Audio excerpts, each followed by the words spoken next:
It's been a while since the last time, so it might not fit. Don't worry, we'll make it work. Just relax. I said this to my ex-wife, whom I thought I had parted with, as she looked worriedly at me. Think it'll fit? It just barely did.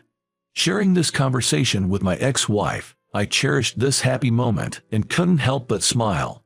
My name is Matt. I work in IT. Feeling the strain of sitting at a computer every day, I've recently started walking a block to get some exercise. Today, I left work early, and the sky is bathed in the colors of the setting sun. Walking down a quiet main street, I caught a glimpse of my reflection in a shop window. I made a wry smile at my slightly wrinkled suit and checked my hair. There was an empty earrings hole. Maybe it's starting to close up. I really should wear something in it. I smirked. It's not prohibited at work, and I thought, maybe I should wear something subtle. Realizing I had finally come to terms with the thought, I laughed at myself. The reason I got earrings.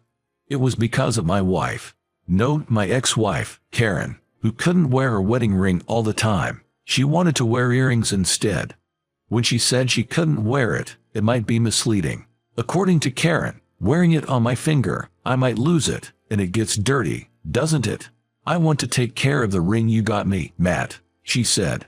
So, we decided to wear less tarnishing earrings in place of our wedding rings. Neither Karen or I had ever gotten earrings before, and we both shouted in pain when we did. Together, we continued to wear subtle yellow stone earrings, saying ouch and it hurts. To say it myself might sound boastful, but Karen is stunningly beautiful, kind-hearted, and responsible. We attended the same college, and she even led a club. We dated from our college years, and she's always been there, pulling me along, and that's how I fell for her. After getting jogs, we get married and lived happily for 3 years. To clarify, it's not that we grew to dislike each other and then divorced. The reason for our divorce was, in a way, a difference in values or perspective. To put it simply, intimacy faded. In our 3rd year of marriage, we both settled down at work and I wanted kids soon. Karen said she loved children, and I believed ours would be adorable. But just as I had that thought, Karen began to distance herself from me. I thought it might be an emotional or physical problem on my end, so I initially dismissed it. But when it became clear that she was avoiding intimacy, I decided to talk to Karen. Karen, you've been avoiding me lately. Can you tell me why? Huh? You know, communication shouldn't be one-sided.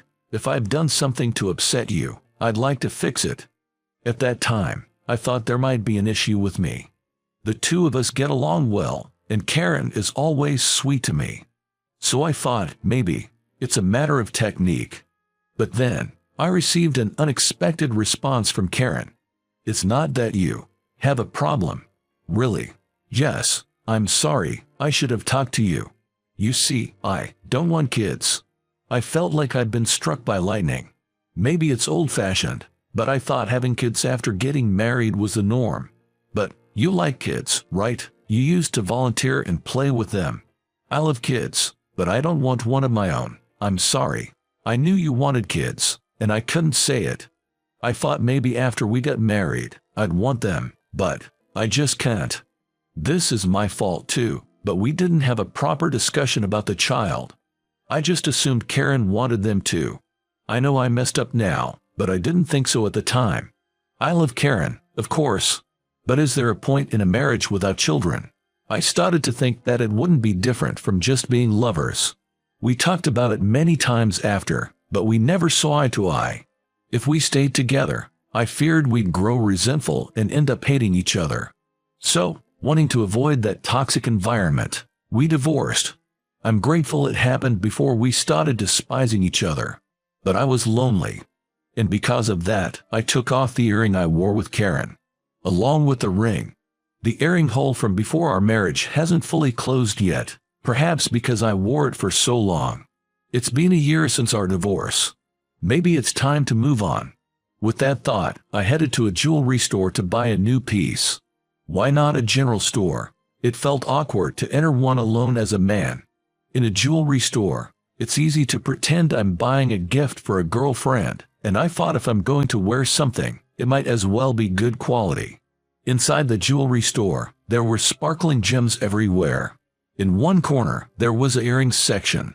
I wanted something simple like before, with a stone. While browsing, a sales clerk approached me.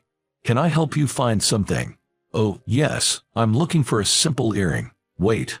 To my surprise, the sales associate was Karen. She seemed just as shocked. Apparently, she had switched jobs and now works here. "It's been a while." "A year, have you been?" "Oh, you too. Did you change your makeup?" "I adjusted it for work. And you? It seems like you didn't iron your suit. It's all wrinkled." After a long separation and having not spoken since our divorce, Karen and I were able to talk just like before. I had bought a new earring, this time with an orange stone, and glanced at the store's clock.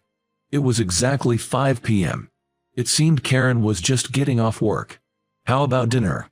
There's a new Italian place nearby." "Oh, I've been curious about that place. Let's go." Karen and I entered the restaurant together. Having been a year since we last met, we spent our time reminiscing about the good old days, talking about work, sharing stories of our blunders.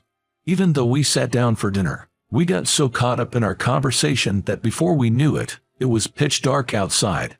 I really should head home, but to be honest, I feel like there's so much more to talk about. It seemed Karen felt the same as she invited. "Why don't you come over to my place? It's close by." I didn't have a reason to refuse, and it didn't seem like Karen had a new boyfriend. With both of us having the day off tomorrow, I ended up staying at Karen's. Things might have progressed quickly, but considering we spent 3 years of married life together, it just felt natural. We talked until the next day. "So, one of my juniors mistook gravy for coffee. It was hilarious." I burst out laughing. "Haha, why do you even have gravy at work?" It felt good. It was as if we were back in our college days, and it put my heart at ease. This past year, the loneliness I had felt was gone. I realized I still loved Karen. And now, I see how selfish my thinking was back then. "Karen." "Joe, what's up? I know it's late, but I want to apologize to you. If I miss this chance, I might never be able to convey my feelings." I looked straight into Karen's eyes. Karen seemed to have an idea of what I was about to say as she gazed back at me. "I was foolish. I was so obsessed with the idea of having kids that I never considered your feelings. You're the one who would carry and give birth to our child. It'd be a huge responsibility for you, and yet, I never had a proper discussion with you about it. I'm truly sorry." I bowed my head to Karen. Being able to talk to her again made me realize the significance of her presence in my life. At this point, even if we didn't have kids, as long as I can be with Karen again, that's all I want. I also wanted to talk about that, and Matt, I owe you an apology too. I was scared to tell you the real reason I didn't want children. Karen began to speak softly. "You know I have a younger sister, right?" "Yeah, there's quite an age gap between you two, right?" 6 years. When I was 6, I heard her. The story from when Karen was 6 years old continued. Karen deeply adored her newborn baby sister. One day, when their mom stepped out briefly, the baby began to cry. Back then, I thought she was missing mom and felt lonely. So even though I was told not to, I wanted to comfort her and picked her up. However, a 6-year-old girl can't suddenly carry a 2 or 3-month-old baby. Trying to console her crying sister, Karen tried to imitate how adults hold babies, but during that attempt, she accidentally injured her sister. I lost balance because I was being careful with her wobbly head.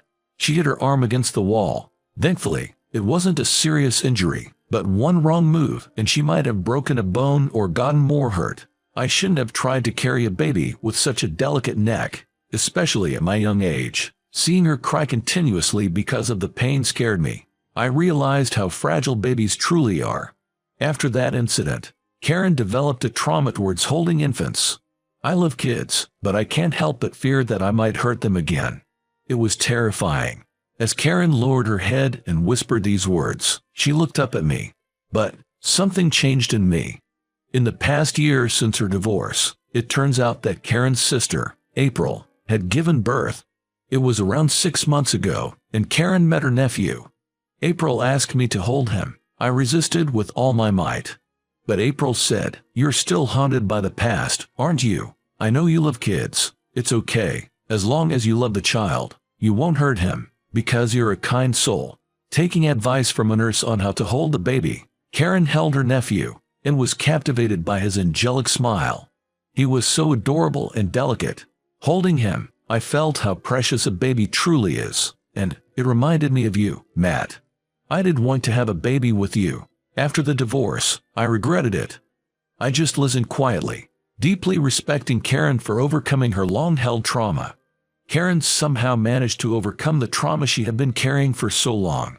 What might seem trivial to others was a significant step for her. Knowing she thought of me as she took that step warmed my heart. I know it's presumptuous, but I want to be with you again. I feel the same way. Our eyes met. The time span of a year showed us how much we genuinely cared for each other. I still love Karen, and she still loves me. I want us to be together again. That's what I felt. Haha, I guess. If we're getting back together, I didn't need to buy these earrings. I took out the earrings with orange stone I bought today from my bag. If I'm with Karen, I can wear what I used to every day. Shrugging about its newfound redundancy, she said, actually, I bought the same one. What? Karen laughed as she took out the exact earrings. If we're getting remarried, our commemorative earrings should be our second set, right? I couldn't help but laugh. It had been a while since we wore earrings. Come to think of it, Karen was the one who put on my previous earrings. Hey, put it on for me, please. Karen showed her ear, pleading. I found it endearing and moved closer to her, saying, all right. But it's been so long, it might not fit. It's okay, everything will be fine. Just relax, I said as I touched Karen's earlobe and put an earring through it. You think it'll go through? It was a close call. Really? Glad it wasn't closed up. Now, Karen puts an earring through my ear. The new earrings feel foreign, but they are more than perfect to commemorate our new beginning. Years later, in my arms, there was a tiny life. Thank you, really, thank you, Karen. Oh stop, you are crying too much. After remarrying, we had decided, after discussions, to have a child. Of course, we didn't push it. We just hoped for it, so for the first few years of our marriage, it was just the two of us. Then, this year, Karen's pregnancy was discovered. After a difficult labor, Karen let me hold our daughter. We'll have to take the earrings out for a while. It's risky if she pulls on them. True, the holes might close up this time. Karen, laughing joyfully, gazed at me and our daughter. Seeing her so happy and our daughter's innocent smile, surrounded by the two of them, I feel truly blessed. If they close up, let's get earrings, matching ones with our daughter. Haha, sounds good, but what if she throws them away during her rebellious phase? I turn pale. I can't bear the thought of being rejected by such a cute daughter, but it's a rite of passage for all fathers. However, this I can promise. No matter what, I will protect both of you. I vowed this to my smiling daughter and Karen.